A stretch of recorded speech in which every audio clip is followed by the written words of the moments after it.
Hello my dear friends, स्वागत है आपका एक बार फिर हमारे यूट्यूब चैनल में। दोस्तों, आज की इस कहानी से आपको ये सीखने को मिलने वाला है कि जीवन में असंभव कुछ भी नहीं है और जब जागो तभी सवेरा होता है। अगर आपको ये लगता है कि मैंने बहुत से बुरे काम किए हुए हैं और अब इन गलत कामों को सुधारने के लिए कोई भी विकल्प नहीं है, तो आपको गौतम बुद्ध की जीवन की एक कहानी एक बार अवश्य पढ़नी चाहिए। ये कहानी सच्ची घटना पर आधारित है। एक दिन गौतम बुद्ध श्रावस्ती के ही एक गांव में भिक्षाटन के लिए पहुंचते हैं। जब बुद्ध गांव में प्रवेश करते हैं तो देखते हैं कि पूरे गांव में सन्नाटा छाया हुआ है। दूर दूर तक कोई व्यक्ति नजर नहीं आ रहा था। गौतम बुद्ध उस गांव के पहले द्वार पर जाते हैं और कहते हैं, भिक्षाम देहि, परंतु भीतर से बाहर कोई नहीं आता है और ना ही कोई आवाज आती है। बुद्ध दूसरे द्वार पर जाते हैं परंतु कोई दरवाजा नहीं खोलता। बुद्ध तीसरे द्वार पर जाते हैं परंतु उस द्वार से भी कोई व्यक्ति बाहर नहीं आता। फिर अचानक से एक दरवाजा खुलता है जिसमें से एक व्यक्ति बाहर निकलता है। वो जल्दी से बुद्ध का हाथ पकड़ता है और उन्हें अपने घर में ले जाता है और कहता है, क्षमा करें बुद्ध, परंतु इस समय आप बाहर नहीं जा सकते। उंगलीमाल को श्रावस्ती की सीमा पर देखा गया है। सभी गांव वाले डर के मारे अपने घरों की खिड़कियां दरवाजे बंद करके बैठे हुए हैं। बुद्ध उस व्यक्ति से पूछते हैं, कौन है ये उंगलीमाल और उससे इतना भय क्यों है? वह व्यक्ति कहता है, उंगलीमाल एक राक्षस है।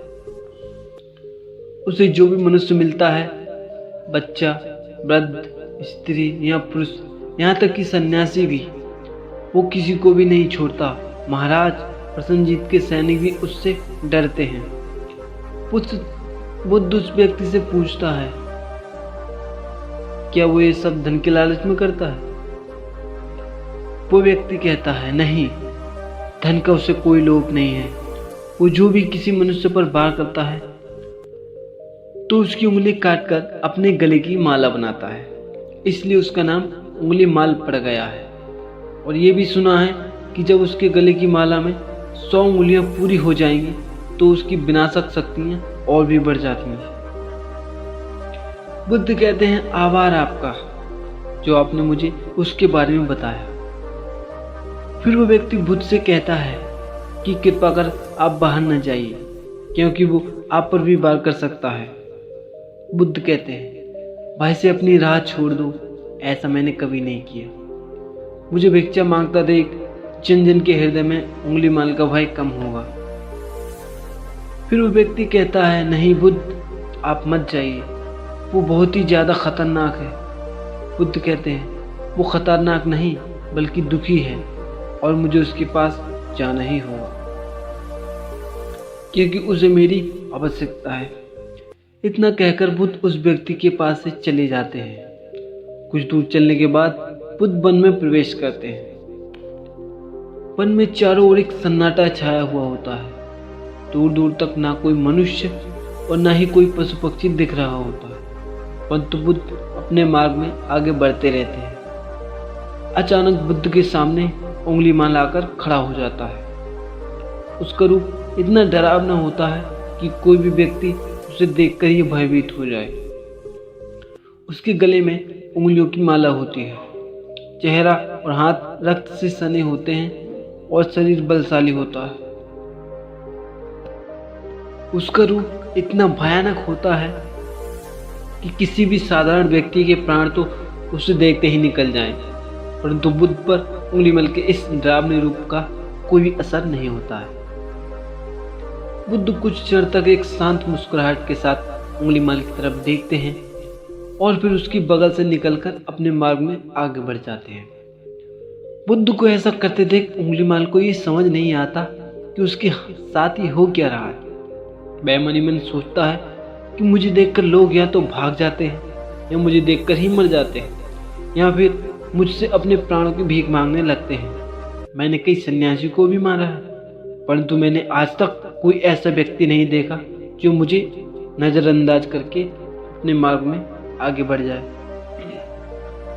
या तो इसने मुझ पर ध्यान नहीं दिया होगा, या फिर हो सकता है कि ये देख ही ना सकता हो, परंतु मुझे इससे क्या, मुझे तो अपनी उंगलियों की माला पूरी करनी है। उंगली माल बुद्ध को आवाज लगाता है, ऐ साधु रुक। फिर भी बुद्ध उंगली माल को नजरअंदाज करते हैं और अपने मार्ग में आगे बढ़ते रहते हैं।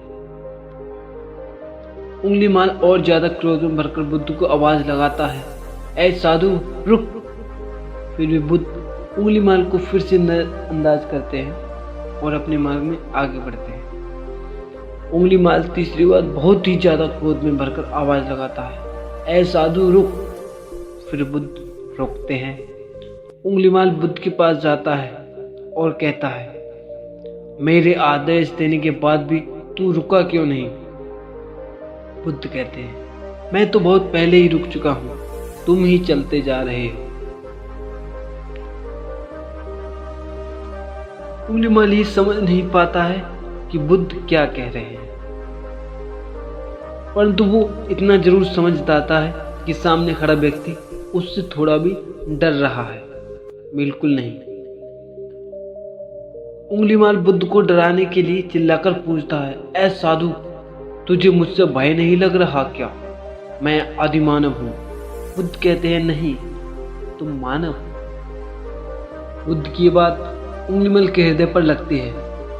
पहली बार उसे किसी ने मानव कहा था, परंतु वो इस बात को नजरअंदाज करने का प्रयास करता है और बुद्ध से पूछता है, ऐ साधु तूने ये क्यों कहा कि तू कब का रुक चुका है, जबकि तू तो चल रहा था?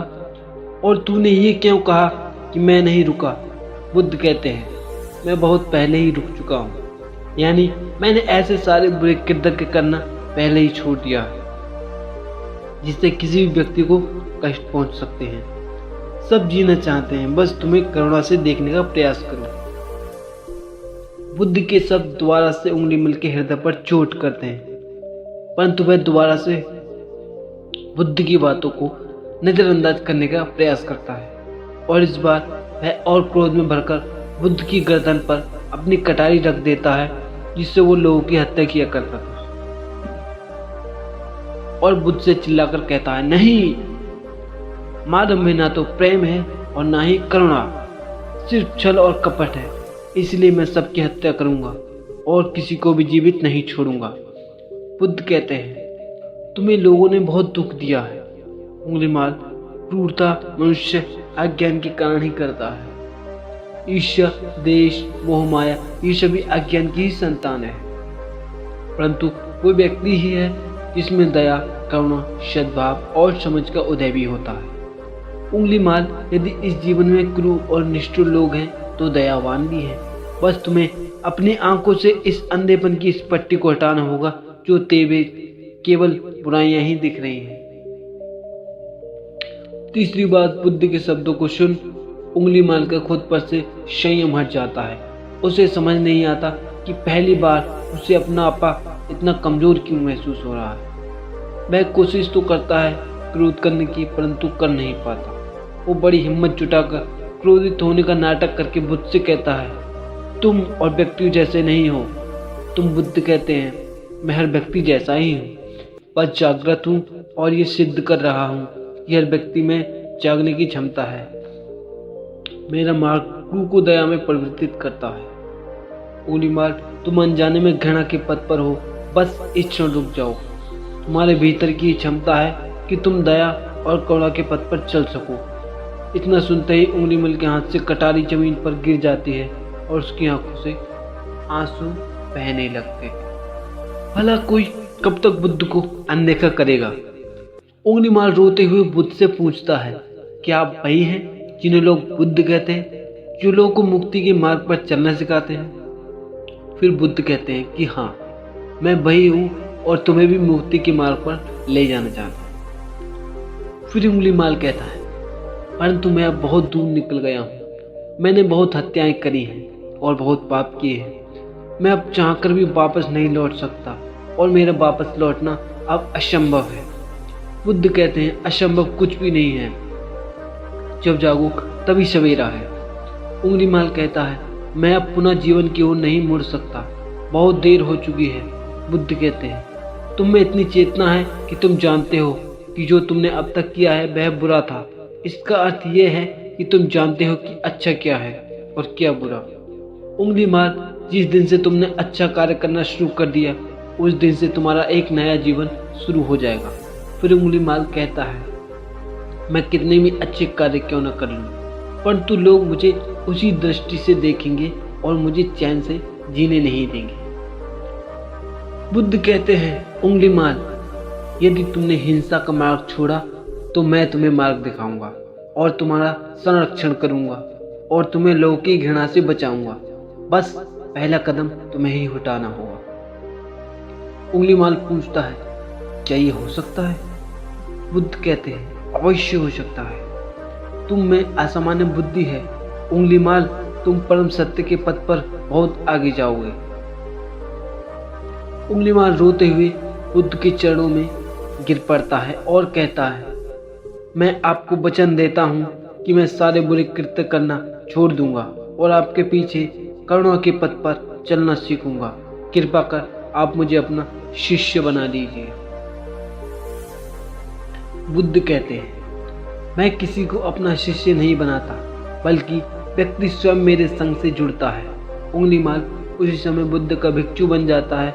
और यहाँ पर एक बात समझनी जरूरी है कि बुद्ध किसी को भी अपना शिष्य या भिक्षु नहीं बनाते थे। जो भी व्यक्ति उनके साथ जुड़ता था वो उसे केवल मार्ग दिखाते थे और वो उस मार्ग पर चलता था। भिक्षु और शिष्य शब्द केवल संघ से जुड़ने वाले लोगों की पहचान होती थी। कहानी में आगे बढ़ते हैं। बुद्ध का भिक्षु बनने के बाद बुद्ध ने उंगलीमाल का नाम अहिंसक रखा है। फिर बुद्ध ने जैसा उसका नाम रखा था और वो ठीक वैसा ही बन चुका था। दोस्तों, आइए जानते हैं कि कैसे उंगलीमाल राक्षस एक अहिंसक बना। इसे जानने के लिए कहानी में अंत तक बने रहिए। जब अहिंसक प्रथम बार अन्य भिक्षुओं के साथ एक गांव में भिक्षाटन के लिए जाता है तो गांव वाले उसे पहचान लेते हैं। ये तो वही उंगलीमाल है जो लोगों की हत्या करता था और उसे बदला लेने के लिए उसे लाठी डंडों से पीटने लगते हैं। जब ये बात बुद्ध को पता चलती है तो वे तुरंत उसे बचाने के लिए उसके पास पहुंचते हैं और अपने शरीर को उन लाठियों डंडों के बीच में ले आते हैं जो अहिंसक पर पड़ रहे थे। बुद्ध को देखकर गांव वाले डंडे और पत्थर मारना बंद कर देते हैं। सभी लोग बुद्ध से कहते हैं, बुद्ध, क्यों आप इस हत्यारे उंगलीमाल की रक्षा कर रहे हैं? न जाने कितने लोगों की जानें ली हुई हैं इसने।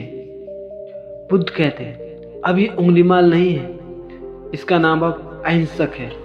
अब ये आप ही की तरह एक मानव है। गांव वाले कहते हैं, ऐसा आदमी कभी नहीं बदल सकता। बुद्ध कहते हैं, ये बदल चुका है, बस आप सब लोग इसे अपनी पुरानी दृष्टि से देख रहे हैं। यदि ये उंगलीमाल होता तो क्या आप में से किसी में भी इतना साहस या बल होता कि कोई इसे एक उंगली भी लगा सके? ये आपका हर बार खाता रहा और क्या इसने आप पर कभी पलटवार किया? नहीं ना। क्या ये परिवर्तन आपको नहीं दिखा? आज इसने अपना लहूभास अपने सारे बुरे कृत्य के ढो डाले। आप लोगों के द्वारा इतनी मार खाने के बाद भी इसकी आंखों में आपके लिए क्रोध नहीं है। क्या ये बदलाव आपको नहीं दिख रहा है? ये तो बदल गया है, परंतु आप कब बदलोगे? इतने में ही उन गांव वालों में से एक स्त्री कहती है, ये परिवर्तन मैंने स्वयं देखा है। वो स्त्री गांव वालों से कहती है, आप में से कौन ऐसा है जो दूसरों के दुख में दुखी हो, दूसरों की पीड़ा सहन हो तो उसे हर प्रकार की सहायता प्रदान करे? और इससे ऐसा भिक्षु ने किया है। 2 दिन पहले एक व्यापारी अपनी पत्नी को ले जा रहा था और उसकी पत्नी प्रसव पीड़ा से व्याकुल थी। तब मैं पास से ही गुजर रही थी, इसलिए मैं भी दौड़ी दौड़ी गई। उस स्त्री की पीड़ा बढ़ती ही जा रही थी। घना जंगल होने के कारण उसे कहीं ले जाया नहीं जा सकता था। तभी ये भिक्षु वहाँ पहुँचा और इसने मुझसे पूछा कि क्या हुआ बहन। मैंने इसे बताया कि स्त्री प्रसव पीड़ा में है और इस घने वन में हम कुछ भी नहीं कर पा रहे हैं। कब तक ये कष्ट भोगेगी, कहीं इसके और इसके बच्चे के प्राण न चले जाएं। फिर उस भिक्षु ने मुझसे कहा कि ऐसा नहीं होगा, मैं अभी अपने गुरु के पास जाऊंगा और वे अवश्य ही कोई मार्ग दिखाएंगे। इतना कहकर ये भिक्षु दौड़कर वहां से चला गया। बुद्ध कहते हैं कि फिर व्यवस्थित हो अहिंसक मेरे समक्ष आया और मेरे पैरों में गिरकर मुझसे कहने लगा, बुद्ध, एक स्त्री गहन प्रसव पीड़ा में है और उसकी पीड़ा बढ़ती ही जा रही है, कहीं माँ और बच्चे को कुछ हो न जाए। ये सब सुनकर बुद्ध ने कहा कि दौड़कर जाओ और उससे कहो, बहन, जिस दिन से मेरा जन्म हुआ है मैंने जानबूझकर किसी भी प्राणी को कष्ट नहीं पहुंचाया। मेरा सत्कर्म तुम्हारा सुरक्षा कवच बने और आपके शिशु की रक्षा करे। अहिंसक ने कहा, परंतु ये तो असत्य होगा बुद्ध। सत्य तो यह है कि मैंने आज तक बहुत से प्राणियों को कष्ट पहुंचाया है। यदि ऐसा मैंने कहा तो माता और शिशु उसी क्षण प्राण त्याग देंगे। फिर बुद्ध ने कहा, तो तुरंत जाओ और उस स्त्री से कहो, बहन, जिस दिन से मेरा एक नया जन्म हुआ है मैंने सभी बुरे कृतज्ञ को त्यागा है और उस दिन से मैंने किसी भी प्राणी को कष्ट नहीं पहुंचाया और मेरे सत्कर्म आपका सुरक्षा कवच बने और आपके शिशु की रक्षा करें। फिर अहिंसक ने बुद्ध से पूछा, क्या ये मेरे सत्कर्म उन्हें बचा लेंगे? बुद्ध ने कहा कि ये अवश्य तुम्हारी अपनी कमाई है, या तो तुम इसे अपने लिए बचा कर रखो या फिर किसी पराये पर खर्च कर दो। अपने कमाई सत्कर्म को किसी पराये पर न्यौछावर करने से पहले अहिंसक ने एक क्षण भी नहीं सोचा और वो उसी समय उस स्त्री और उसके शिशु की जान बचाने के लिए वहाँ चला आया। वह स्त्री कहते हैं कि हाँ, ये भिक्षु दौड़कर वहाँ आया और अभी भी वो स्त्री गहन पीड़ा से जूझ रही थी। इसने अपने दोनों हाथ जोड़े और आंखें बंद करके कहने लगा, बहन, जिस क्षण से मैं भिक्षु बना हूँ उस क्षण के बाद मैंने कोई भी ऐसा कृत्य नहीं किया जिससे किसी भी प्राणी को कष्ट पहुँचे। मेरे सत्कर्म आपके लिए सुरक्षा कवच बने, आपकी और आपके शिशु की रक्षा करें। और इतना कहते ही उस स्त्री ने अपने बच्चे को जन्म दे दिया। फिर बुद्ध कहते हैं कि दूसरों के दुखों से दुखी होने का बालाई व्यक्ति अहिंसक कैसे किसी को दुख दे सकता है। यदि ये भिक्षु मन का सच्चा ना होता तो वह स्त्री कब के अपने प्राण त्याग चुकी होती। फिर अहिंसक ने बुद्ध से कहा कि इन्हें मत रोकिए बुद्ध, इन्हें मारने दीजिए और तब तक मारने दीजिए जब तक कि इनके मन का क्रोध शांत न हो जाए। फिर बुद्ध अहिंसक से कहते हैं, कर्म और गुणों के भंडार हो तुम, आज तुमने अपने आम अहिंसक को सिद्ध कर दिया। बुद्ध और स्त्री की बात सुन वे सभी गांव वाले कहते हैं, आप सही कह रहे हैं बुद्ध, अहिंसक बदल चुका है और हमसे ही देखने में भूल हो गई है। दोस्तों, इस कहानी से हमें ये सीखने को मिलता है कि लोग सोचते हैं कि उन्होंने बहुत सारे गलत काम किए हुए हैं, अब इन गलत कामों का सुधारने के लिए कोई भी विकल्प नहीं है। इस पर गौतम बुद्ध कहते हैं कि चाहे आपने अब तक कितने भी बुरे काम क्यों न किए हों, लेकिन अगर आप एक विचार को अपने मन में लाते हैं कि अब मुझे कुछ नहीं करना, तो वही विचार आपके रूपांतरण का कारण बन सकता है। पर सबसे ज़रूरी बात यह है कि क्या आप पहला कदम उठाने के लिए तैयार हैं। दोस्तों, ये कहानी आपको कैसी लगी नीचे कमेंट बॉक्स में कमेंट करके ज़रूर बताएं। अगर आपको ये वीडियो पसंद आई हो तो लाइक करें, कमेंट करें, शेयर करें और अगर आप हमारे चैनल पर नए हैं तो हमारे चैनल को सब्सक्राइब करें ताकि हम कोई भी नई कहानी लाएं तो उसका नोटिफिकेशन सबसे पहले आप तक पहुंचे और आप वीडियो को देख पाएं। मिलते हैं अगली कहानी के साथ। धन्यवाद।